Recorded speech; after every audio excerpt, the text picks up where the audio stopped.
Benvenuti in questa guida tecnica sul Conga 2299. Siamo Kelatos Informatica, specialisti in riparazioni tecniche.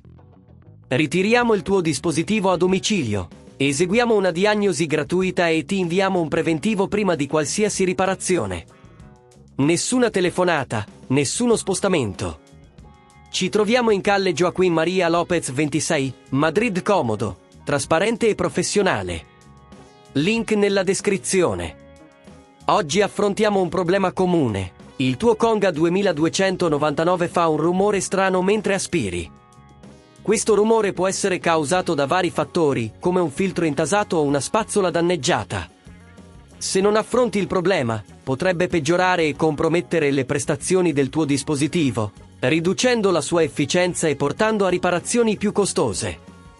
Per questa riparazione, avrai bisogno di alcune semplici attrezzature, un cacciavite a croce, una pinza, un panno morbido e, se necessario, un nuovo filtro o una nuova spazzola.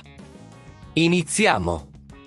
Per aprire il Conga 2299, cerca le viti sul fondo del dispositivo. Utilizza il cacciavite a croce per rimuoverle, facendo attenzione a non forzare. Una volta rimosse le viti, solleva delicatamente il coperchio superiore. Ora che abbiamo accesso all'interno, ascolta attentamente il rumore per localizzare il componente difettoso. Spesso, il problema si trova nella spazzola o nel motore.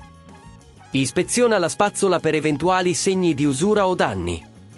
Se trovi qualcosa di anomalo, puoi estrarla con una pinza.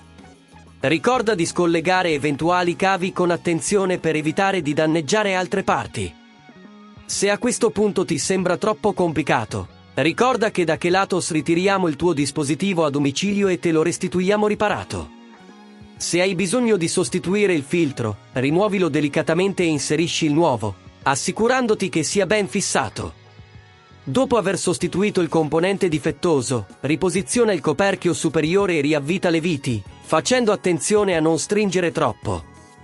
Una volta chiuso, accendi il Conga 2299 e verifica che il rumore sia scomparso e che funzioni correttamente. Ora che hai riparato il tuo dispositivo, è importante prendere alcune precauzioni per evitare che il problema si ripresenti. Assicurati di pulire regolarmente il filtro e la spazzola, e controlla che non ci siano ostruzioni nel percorso dell'aria.